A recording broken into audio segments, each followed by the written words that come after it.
Isang tanong ng isang pamangkin sa Facebook tungkol sa God's will. Pagod na po ang faith ko kasi puro trials ang buhay ko. Sabi niya, I always pray but do not receive favorable answers. I work very hard but always fail. Sabi nila, trial and testing lang daw yun. Mag-submit lang daw ako sa God's will. Talaga pong nagsasawa na ako sa trial at pagtityaga sa God's will. Bakit po ayaw akong sagutin at bigyan ng success ng Diyos? God's will ba na ako ay mabigo? Understanding God's will. There's a lot of misconception and misunderstanding about what it really means. At madalas yung Diyos ang napipintasan. Panginoon, turuan niyo po kami. Pakalinisin niyo ang aming puso, ang aming isip. At ngayon ay gabayan, bigyan ng kaliwanagan, maunawa ang mga hiwaga ng buhay. At kung di man lubos maunawa, ay ito ay matanggap ng maluwag sa dibdib. Turuan niyo po kaming unawain kung ano talaga ang paghahanap ng inyong kalooban sa aming buhay. Kayo ang mangaral. At ngayon, Panginoon, nais naming gabayan niyo kami, akayin. We ask you, we seek you, and we thank you. In the name of Jesus, your Son, our Lord and Savior. Understanding God's will. Yung kalooban ng Diyos. What are the roots of confusion about God's will? Ano-ano nga ba pinag-uugatan ng mga pagkalito tungkol dyan? Number one is faulty teaching, faulty belief. Mga baluktot na katuruan at baluktot na paniniwala tungkol dito. Tulad ng paniniwalang bawat detalye, kaliit-liitang detalye nangyayari sa buhay ng tao ay ino-order ng Diyos. Na may script ang buhay. Na ito ang aking kapalaran.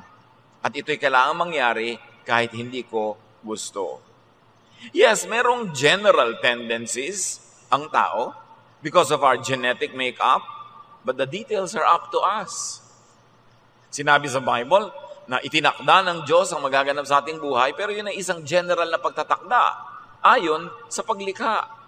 Kung nilikha ka niya halimbawa na magaling sa musika, ay halos itinakda ka na niya, magkakaroon ng career, magkakaroon ka ng vocation sa musika. Pero nasa iyo pa rin yun, kung gagawin mo, nasa magulang mo pa rin, kung papayagan ka mag-training sa music, nasa mga pangyayari sa buhay mo pa rin. Pero may general tendency, pero hindi yun scripted na ididikta sa iyo ng pagkakataon ang lahat ng mangyayari sa buhay.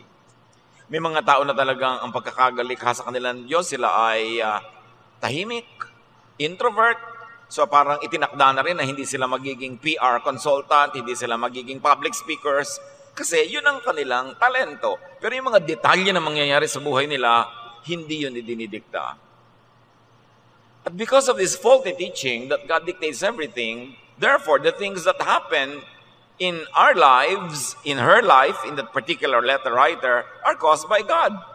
And that the things that happen, that don't happen, are withheld by God. Yan ang isang baluktot na paniniwala. Ang lahat ng nangyari, dinidikta ng Diyos. Ang hindi nangyari, ipinagkait ng Diyos. Kaya, walang ibang dapat sisihin kundi Diyos. This belief, this teaching, is unsound. And it will lead to many other errors. Creation is governed by automatic, self-regulating, natural, scientific, and spiritual laws. That's a fact. Pag sinuri natin ang lahat ng alam natin na verses, lahat ng alam natin ng mga batas ng Diyos, batas ng moralidad, batas ng kalikasan, natural laws, they are all interconnected.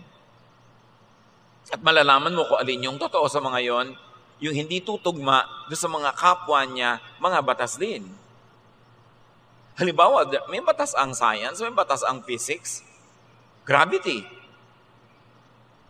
Pagka merong mabigat at wala siyang support, na ikokonekta siya sa ground o sa lupa, lalaglag siya.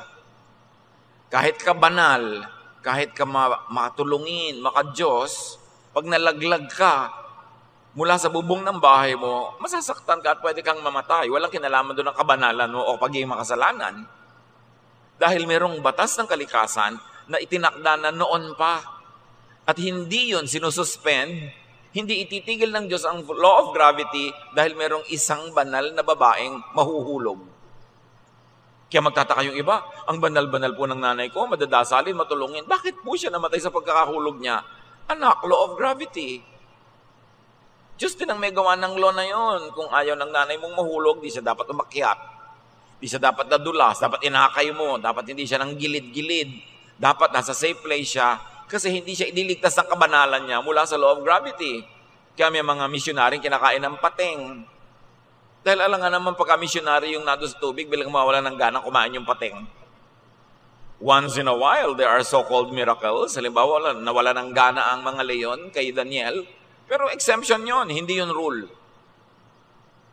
Kaya kung gusto mong mapaayos ang buhay, sumunod ka sa batas. Batas ng moralidad, batas ng kalikasan. Kahit ikaw ay madadasalin, kahit ikaw ay banal, lagi kang hindi kumakain, magkaka-ulcer ka. Batas yun na itinakda pa bago ka ipinanganak. And don't expect God to change the laws and the application of the laws to accommodate you. Jeremiah 33:25, this is what the Lord says, I have established the laws of heaven and earth. Period na yun. Nalikha na ang lahat, wala pa ang tao, nandun na lahat yung mga yun. So know God's natural and automatic laws and operate within God's natural and automatic laws. Hindi yung, ay, ikakasal po ako, buwan ng Hunyo, gusto ko garden wedding. Pastor po ang mapapangasawa ko, ako worker sa church. Ipanalangin po nating huwag umulan.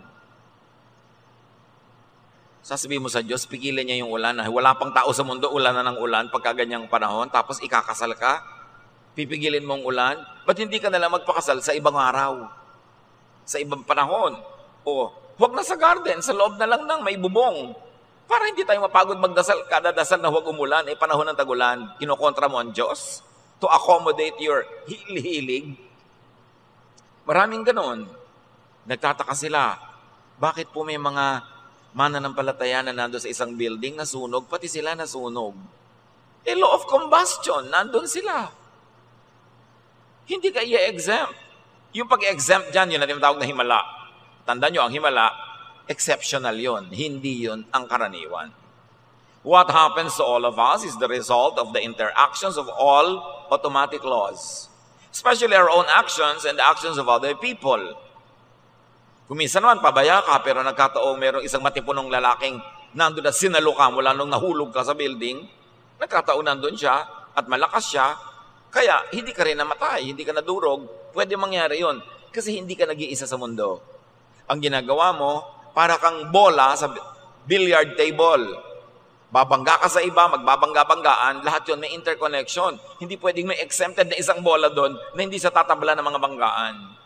Kaya kung minsan, ang ayos-ayos mo sa buhay, tas ang napangasawa mo, saksakan ng gulo sa buhay, damay ka kahit ka banal. Interconnected ang buhay.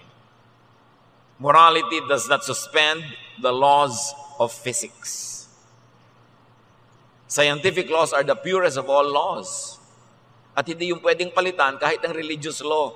Kasi ang lumikha ng mundo ay siya din ang Diyos na dapat ay pinagmumula ng mga religious laws. So kung may mga religious laws na hindi sang-ayon sa natural law, ibig sabihin, may mali sa paggawa ng law na yon, sa pag-develop, sa pag-interpret, sa pag-apply ng mga tao na namamahala ng religious belief.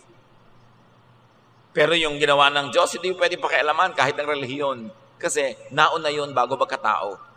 Dapat nating igalang yun. Igagalang mo yung genes or genetic makeup ng isang tao. Bakit po dasal ako ng dasal para sa asawa ko na maging mabilis kumilos at matipuno at masigla? Yung genetic makeup niya, yun ang kanyang, mabagal talaga siya magsalita. Mabagal kumilos. Mabagal mag-isip. Hindi yan nadadaan sa dasal. Ang ipagdasal mo maging patient ka sa kanya. Kasi yun ang nature ng tao.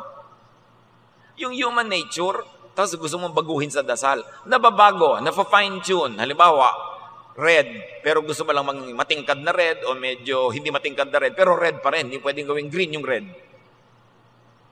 Kaya yung tao nafa-fine-tune sa pag-aaral, sa pagsasanay, sa disiplina, sa alang-alang sa'yo, pero hindi mo totally pwedeng ibahin.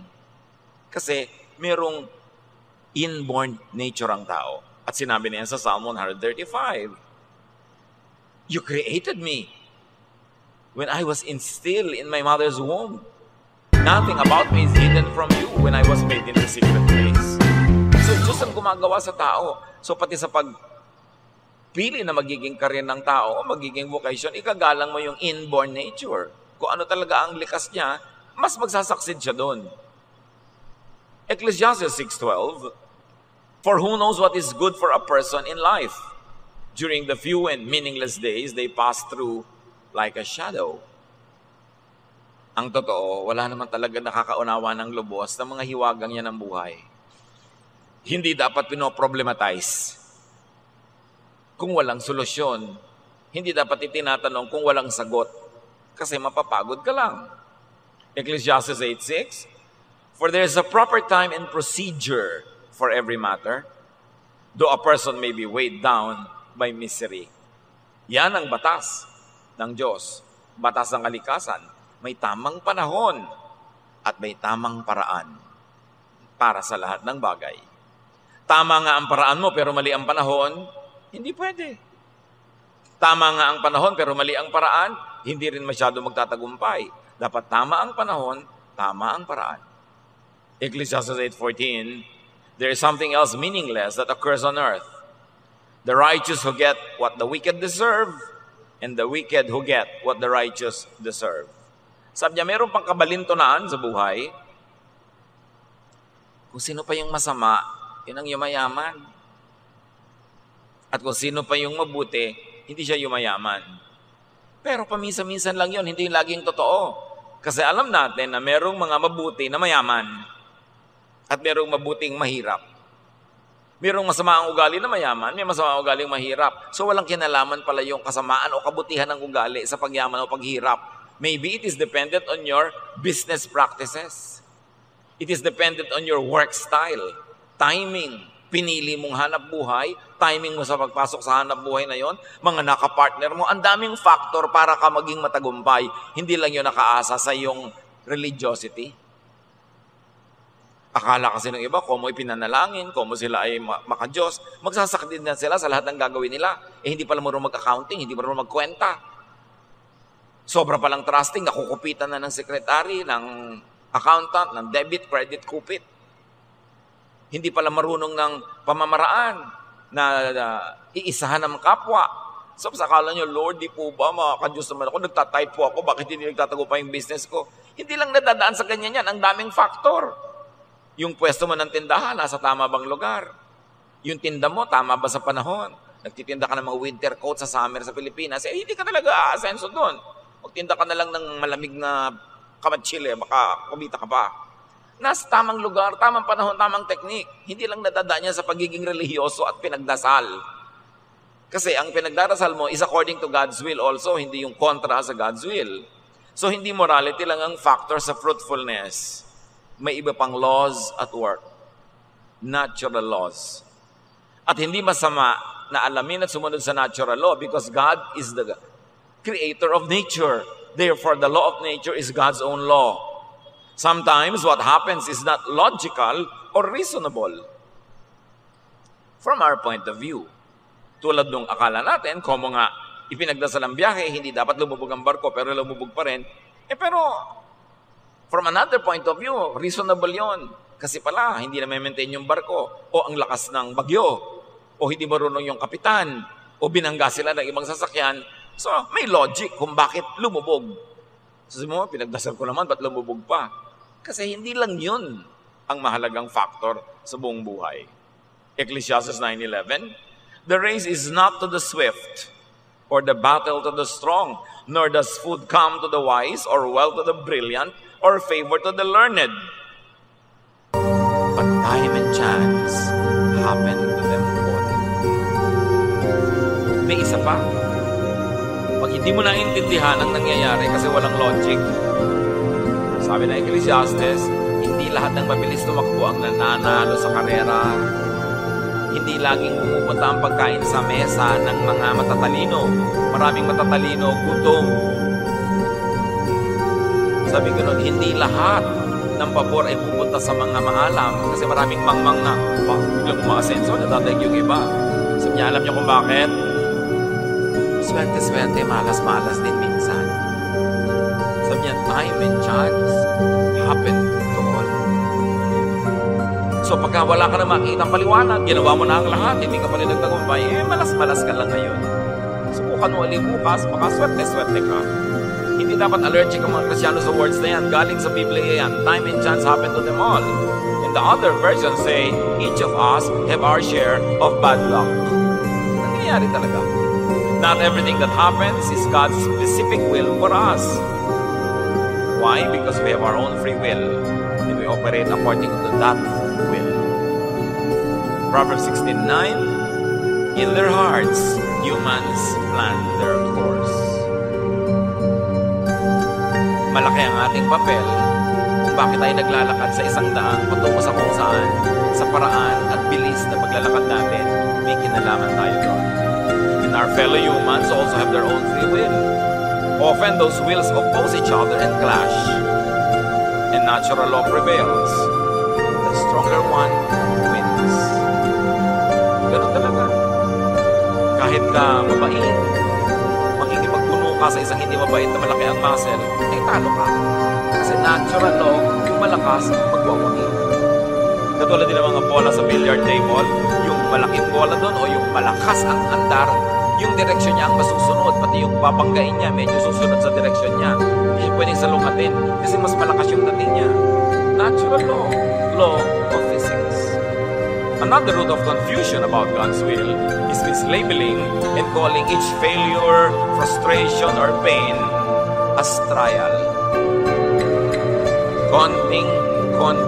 Konting tao lang ang sinusubok, tulad ni Job. At ang kaso ni Job, hindi siya model case, should not be used as a standard. Kakaiba siya. In fact, sa buong Biblia, wala siyang kamukha. So, hindi siya dapat gawing pamantayan. Hindi ugali ng Diyos na subukan ng tao. Tuksuhin ang tao para siya itakwil. Tuksuhin ang tao para gumawa ng mali. James 1:13-14. When tempted, no one should say, God is tempting me. For God cannot be tempted by evil, nor does God tempt anyone. But each is tempted when, by his own evil desire, he is dragged away and enticed. So sabihin, tinutukso ka ng Diyos, sinusubukan ako ng Diyos. Hindi ka na ng Diyos. Natukso ka kasi gusto mo. Pwede ka ba tuksoin sa ayaw mo? Kaya ka lang natukso kasi gusto mo. At tapos, yung kagustuhan mo, yung sinunod, kaya nanalo yung tukso. Hindi mo dapat sisihin ang Diyos doon. Tayo ay responsible for what we do. Hindi ka nag-aral, papagsak ka sa test. Hindi ka handa sa interview, pwede kang hindi pumasa. Most people just receive the results of natural law, of human will and chance. Tandaan nyo, nagsasama-sama yon. Natural law, human will, and chance. Kasi meron naman na ang natural law talaga. Ang lakas-lakas ng bagyo. Hindi ka dapat mamangka. Tapos meron pa rin matigas ang ulong na mangka. At pagkatapos talaga nagkataon na sa lahat ng dinaanan ng kanyang bangka ay doon humihina yung hangin, nakasurvive siya. Kasi nagtulong-tulong yung natural law, yung will niya, at saka yung chance. Pero hindi laging gano'n na nangyayari. Kaya dapat, when all things are equal, and you have no strong conviction that you will be exempted from natural law, better just obey natural law. And God does not usually single out a person to fail or to suffer just for trial or testing. Hindi naman tayo pinaglalaroan ng Diyos. Nalalagay tayo sa pinupuntahan natin kasi nagpunta tayo o may humatak sa atin o nabunggo tayo na ibang papunta doon, whichever. Romans 2:11, for God does not show favoritism. And in reverse, wala ding negative na paborito ang Diyos, na paborito kanyang pahirapan, paborito kanyang subukan. In our attempts at success or in our other projects, just do your best. Pray, hope, and then accept the result. Yun ang susi sa katiwasayan, kapayapaan, at kaligayahan. Always do your best. Because when you do your best, you increase your chances at success. Pero hindi yun guarantee. So, dadagdagan mo ng prayer at tingnan mo kung anong nangyayari. Pagkatapos, kung ano man ang mangyari, tanggapin mo na ka na makipagtalo sa Diyos, makipagtalo sa bulkan, makipagtalo sa hangin. Tanggapin mo. At kung hindi ka masaya, bukas ulitin mo uli. Keep trying. Sayang ang oras sa pakikipagtalo sa kalikasan, sa mga bagay-bagay na tapos na. Naglalakip-lakip talaga yan. Kaya may mga taong hindi mo inaasahan, magtatap sa bar, magtatap sa board. Tapos yung inaasahan mo na magtatap, hindi. Kasi hindi naman naitanong yung alam niya. Meron ang galing-galing bumabagsak kasi sa dinami-rami ng tanong, yung mga hindi niya pinag-aralan ang naitanong, o kung bakit aral na aral siya, yung pinag-aralan niya itinanong, nung oras ng exam naman, masakit ang tiyan niya, masakit ang ulo niya, kung ano na nangyari sa kanya, hindi tayo nakasagot ng tama. O kaya, yung nag-check ng papel niya, nagkakamali-mali ng pag-check.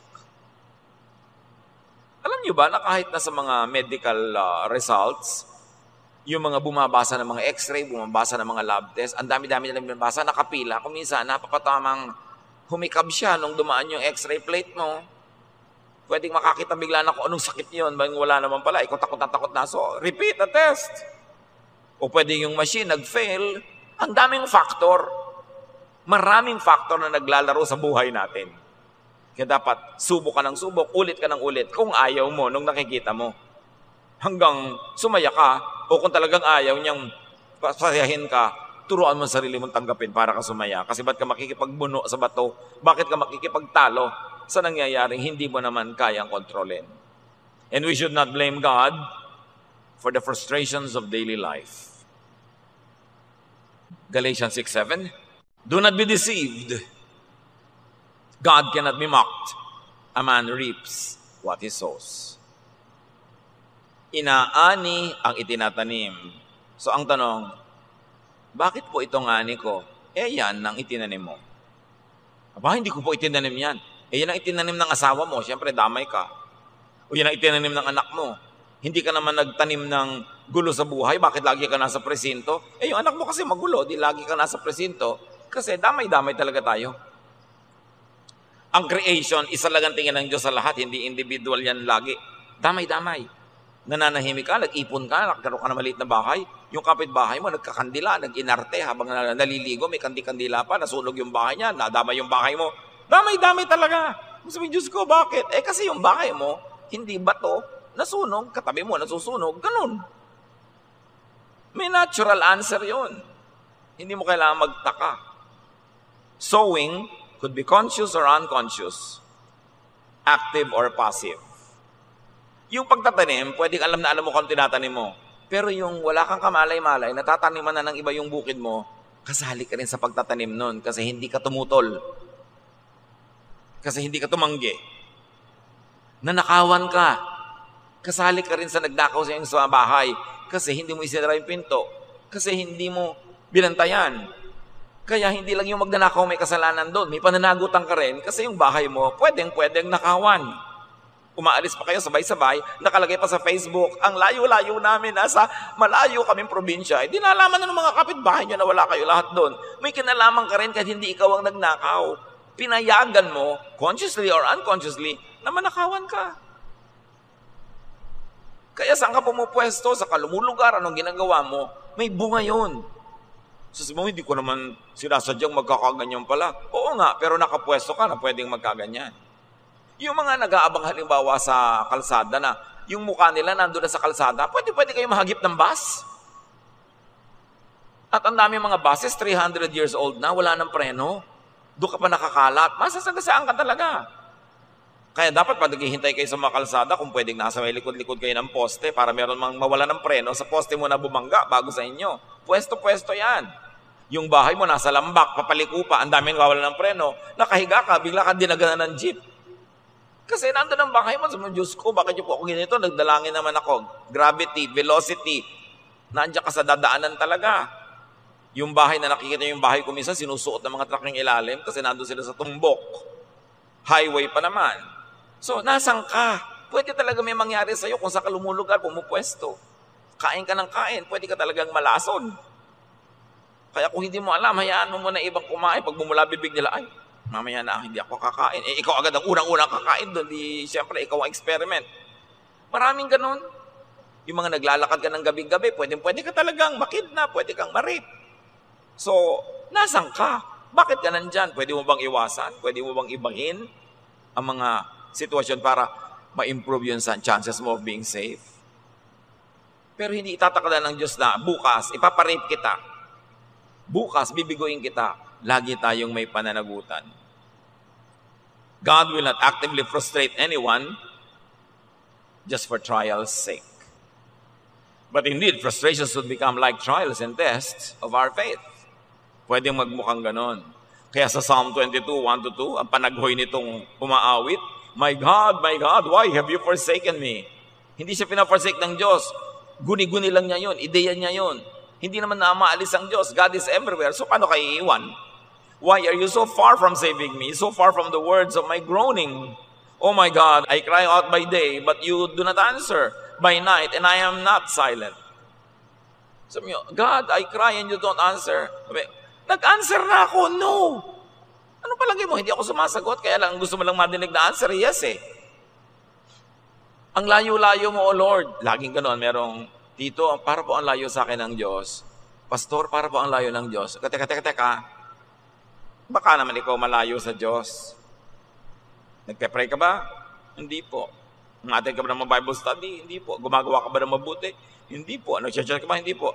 Hindi ikaw ang lumalayo. Kaya ang feeling mo, Diyos ang lumalayo sa iyo. Ba't ka lalayuan ng Diyos? Ang pupunta ang Diyos. Punong-puno ng Diyos ang lahat-lahat ng nilikha niya. So, guni-guni mo lang na malayo sa iyo ang Diyos. Kasi ikaw ang malayo. Activities, yung mga ginagawa mo, nagpapalayo sa iyo sa akala mo. Pero wala kang pwedeng puntahan na malayo ang Diyos. Pero pag namumuhay ka ng labag sa kalooban ng Diyos, nararamdaman mo at niloloko ka ng sarili mo na lumalayo sa iyo ang Diyos. Tapos sa Diyos ka pa magtatampo. Feeling bad about God or getting angry at God would only worsen one's situation. Huwag kayo magtampo sa Diyos. Hindi kayo mananalo. Isipin mo, ba't nangyayari ito? Hanapin mo ang iyong pananagutan o pananagutan ng mga malapit sa iyo at siguradong makikita mo yon na self-manufactured ng tao ang kanya mga problema. Psalm 42, 9-10, I say to God, my rock, why have you forgotten me? O ginawa pa niya ngayon makakalimutin ng Diyos. Why must I go about mourning, oppressed by the enemy? My bones suffer mortal agony as my foes taunt me, saying to me all day long, where is your God? Kadalasan yung ganon, sinasabi mo, nililibak ako ng mga kaaway ko, tinatanong, nasaan ang Diyos mo? Nasaan siya? Actually, ang totoo nun, madalas yung tao ang nagtatanong sa sarili niya, nasaan ang Diyos ko? Nagda-doubt na siya. Kasi nga, naglalayo siya ng sarili niyang loob sa Diyos kung ano-ano ngayong papasok na guni-guni sa kanyang isip. Foe could be one's self-doubt, not other people. Yung tinig mo rin na nanggagaling sa iyong dark self and dark side. But you know, no matter what happens in life, whether what you want to happen happens, your plan happens, or not, there is hope. Kasi every day, may bagong pagpapala ang Diyos, may bagong pagkakataon, may bagong rearrangement of the universe. Nag-iiba-iba, nothing is permanent. Hindi ka tagumpay kahapon, pwedeng ang timpla ng araw na ito ngayon ay bagay sa iyo. Laging may pag-asa. Psalm 121, 1-2, I lift up my eyes to the hills. Where does my help come from? My help comes from the Lord, the maker of heaven and earth. Imagine the maker of heaven and earth. Alam niya lahat ng law ng nature. Alam niya lahat ng law that rules life. And when you live according to the will of that God who knows what should and what will happen, then you cannot be wrong. You will succeed. You will be fruitful. Pero pag may problema, do not passively wait for a rescue.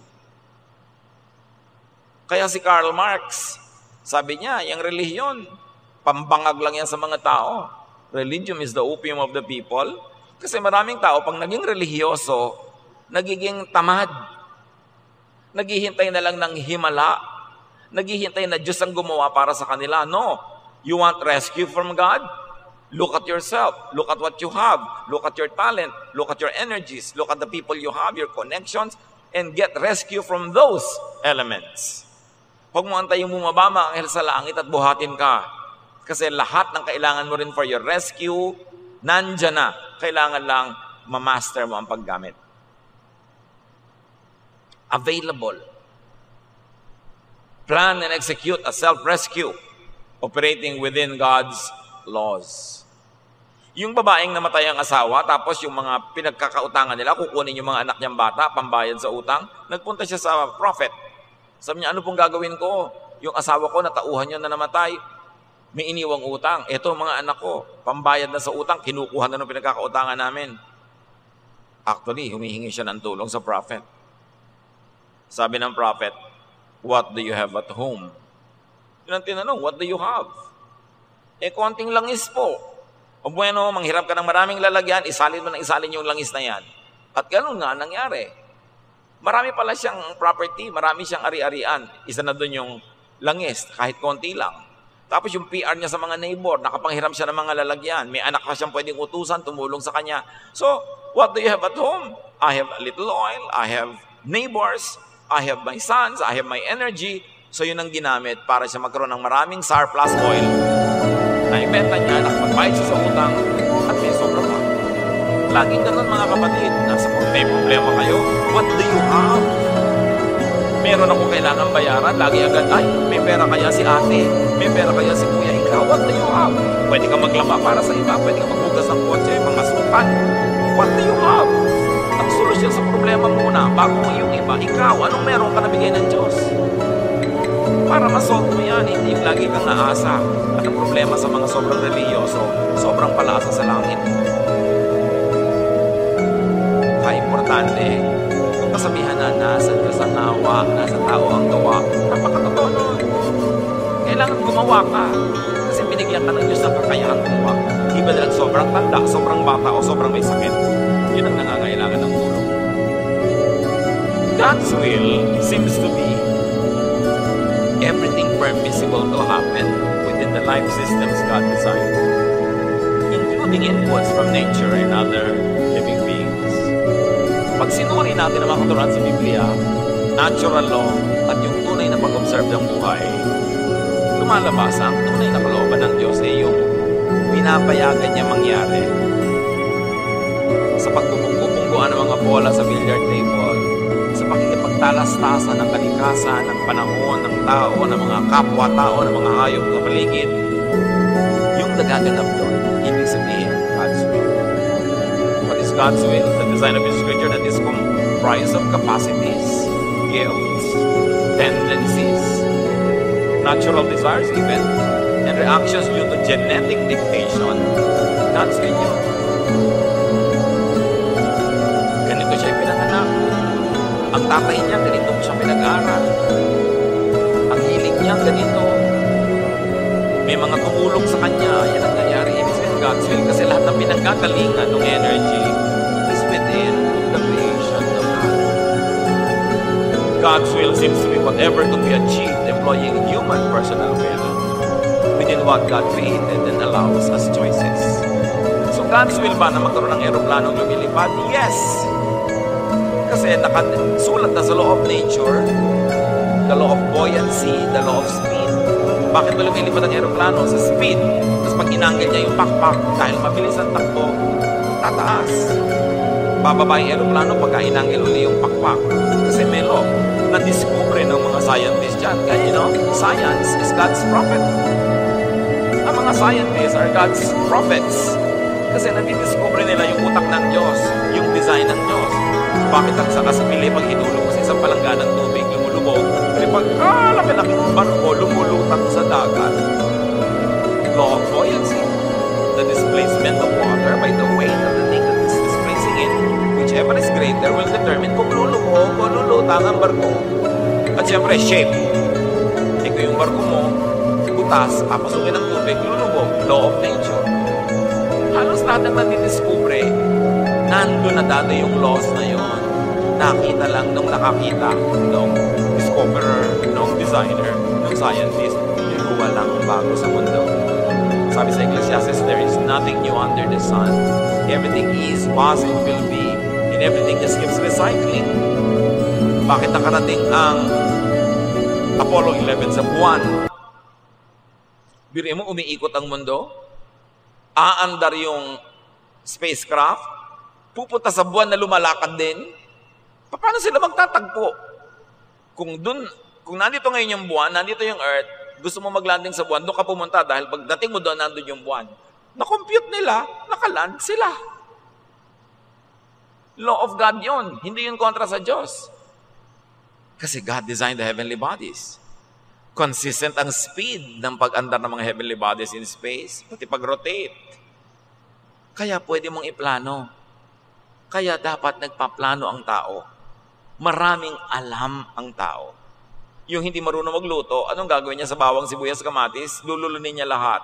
Pero yung marunong, pwede niyang igisa, pwede niyang dagdagan ng ibang bagay, dagdagan ito, nagkakaroon ng iba-ibang timpla. Kaya dapat marami kang alam. Nalalaro-laro mo ang laws. Kaya ganun yung magagaling na cook. Tiningnan lang yung ref, ang dami-dami.